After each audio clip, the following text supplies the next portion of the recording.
15 વર્ષથી ભરતી ન થતા ચિત્ર સંગીત શિક્ષકોનું ગાંધીનગર ખાતે વિરોધ પ્રદર્શન.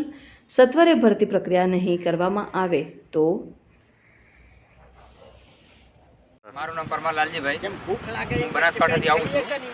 હું 15 વર્ષથી હું ધક્કા દરરોજ ખાઉં છું, રોજ આવું છું, રોજ આશ્વાસન લઈને જાઉં છું. પણ આ સરકાર, આ શિક્ષણ મંત્રી, ચાર શિક્ષણ મંત્રી બદલ્યા છતાં પણ અમારી હજી કોઈ ભરતી થઈ નથી. બધા મને એક જ આશ્વાસન આપે, તમારું થઈ જશે, તમારું થઈ જશે. અત્યારે અમારો 41મું વર્ષ રનિંગ છે, હજુ સુધી અમારી કોઈ ભરતી થઈ નથી. તો 58 વર્ષે તમને રિટાયર્ડ કરવાના છે, તો પછી 58 વર્ષ પછી અમને ભરતી મારી કરશે સરકાર. તો જલ્દી અમારી આ ભરતી કરે, નકા અમારે ઉગ્રમાં ઉગ્ર આંદોલન કરવા માટે અમે બધા તૈયાર છીએ. મારું નામ પરમાર સેલુકન નટવરભાઈ છે. હું સાબરકાંઠાથી આવું છું. મેં 2008થી એટીડી કરેલી છે, બરાબર. અને મારા 3 બી સંતાનો છે. અમે લગભગ મહિનાની 3 વખત ગાંધીનગરના ધક્કા ખાઈએ છીએ. આ જાડી ચોપડીની સરકાર કંઈ પણ સાંભળતી નહીં. વારે ઘડીએ ગપાટા મારીને અમને કહે છે આવતા મહિને એમ કરીને અમારે 40 વર્ષ થઈ ગયા. એમની તમે થોડું પણ વિચારવાનું આવતું નથી કે અમે બાળકોને શું જવાબ આપીએ. 9000માં એ લોકો ભરતી કરવાનું વિચાર ચાલુ કરી દીધું છે. 9300 રૂપિયા તો દાઢી પણ નથી આપતા દિવસની. એ કયા ધોરણે ભરતી કરે છે? એ 8મી પાસને કંઈક તો વિચાર આવો જોવો ને. એ લોકો કંઈ સાંભળવા જ તૈયાર નહીં. જો આ વસ્તુ વારે ઘડી એમને એમ જ હોય કે અમે એમના અનુસંધાન કંઈક કરીએ તો આત્મવિલોપન કરવાની અમારે ફરજ ના પડે, એ ધ્યાન રાખીએ. અને સમગ્ર બધી જવાબદારી સરકારની રહેશે.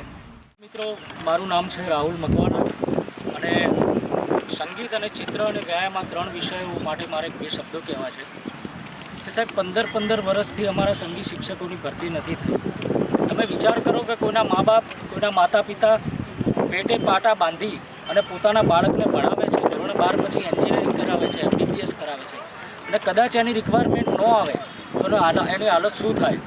તો એવી જ રીતે અમારા સંગીત, અમારા ચિત્ર અને વ્યાયામની 15 વર્ષથી ભરતી નથી થઈ.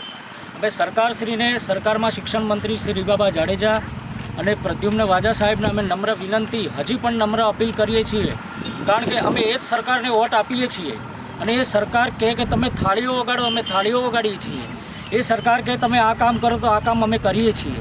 પણ અમારી ભરતી કેમ તમે રદ કરો છો? બીજી વસ્તુ કે જ્યારે શાળાની અંદર જ્યારે પ્રાર્થના આપણે કરવાની આવે છે ત્યારે પ્રાર્થનામાં સૌથી પહેલાં સંગીત, ડ્રોઈંગમાં ચિત્ર. તો આ સરકારને મારી નમ્ર અપીલ, નમ્ર વિનંતી છે કે અમારી કાયમી ધોરણે ભરતી થાય. એક સંગીતના સુરમાં 2 સ્વર હું આપવા માગું છું. એ જી બાલુડા તારા વિનવે આજ ભરતી કરો યાજ, એ છોરુડા તારા વિનવે આજ ભરતી કરો યાજ. હે